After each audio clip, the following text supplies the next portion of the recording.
আসসালামু আলাইকুম রহমতুল্লাহি বারাকাতুহ। মদ্দের হরফের উচ্চারণ কিভাবে করতে হয় আজকে আমরা ক্লাস করব। 1 নম্বর, মদ্দের হরফের বামে হামজা বা সাকিন না থাকিলে এক আলিফ টেনে পড়তে হয়।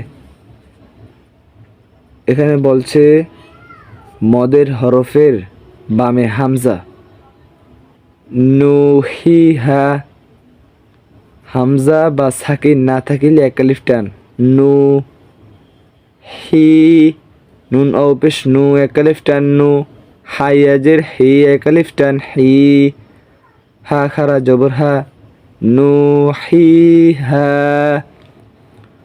ওমা কানু, ওয়ামা কানু। মদের হরফে বামে হামজা বা সাকিন না থাকিলে এক আলিফ টান, হামজা বা সাকিন এই জায়গায় নাই, ওয়ামা কানু।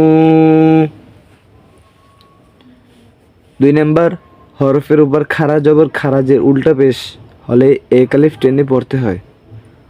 হরফের উপর খাড়া জবর আ মানা, আ মানা, আ এক আলিফ পরিমাণ টান, হামজা খাড়া জবর আ মানা, লাম জবল্লা, হা উল্টা পেশ হু এক আলিফ পরিমাণ টান, হু হু, লাহু, বাজের বি, হা খারাজের হি, বিহি, বিহি এক আলিফ টান, বিহি বিহি, আমানা লাহু, আমানা লাহু বিহি। 3 নম্বর,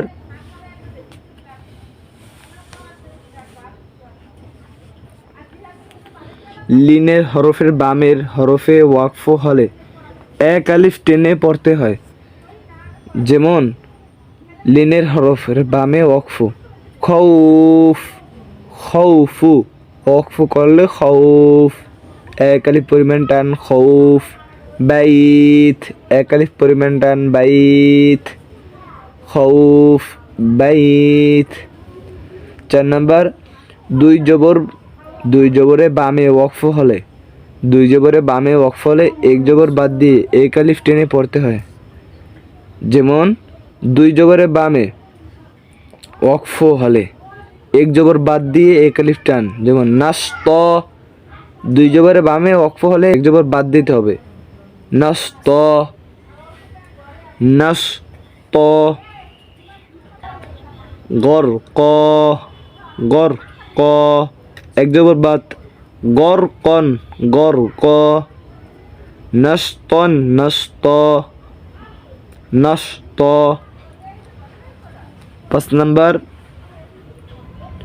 মধ্যের হরফের বামের হরফে ওয়াকফ হলে 3 আলিফ টেনে পড়তে হয়।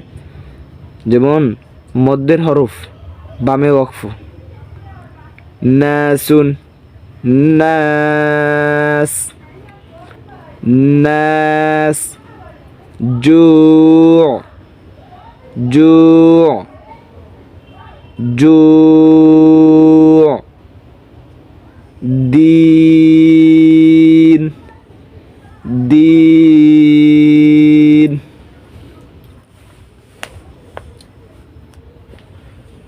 6 নম্বরে, মধ্যের হরফ বা হরকতের উপর চিহ্ন, এই চিহ্ন থাকিলে 3 আলিফ টানি পড়তে হয়। এই চিহ্নকে চেকুন চিহ্ন বলে। যেমন কলু, মধ্যের হরফ বা হরকতের উপর এই চিহ্ন থাকিলে 3 আলিফ টান, কলু আমান্না লা আ'বুদ লাহু আহাদ, লাহু আহাদ। 7 নম্বর, হরফ বা মধ্যের হরফ বা হরকতের উপর এই মোটা চিহ্ন থাকিলে 4 আলিফ টেনে পড়তে হয়। এই চিহ্নটির নাম মোটা চিহ্ন। যেমন জিম, মধ্যের হরফের উপরে এই মোটা চিহ্ন থাকলে 4 আলিফ টান কিভাবে, যা جاء شاء شاء এই মদ দুইটি মধ্যে মুত্তাসিলের হরফ جاء شاء ضابة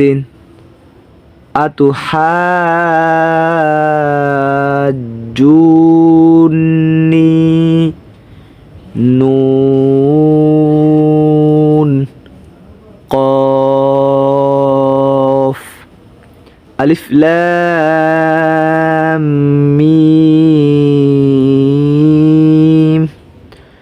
طاسين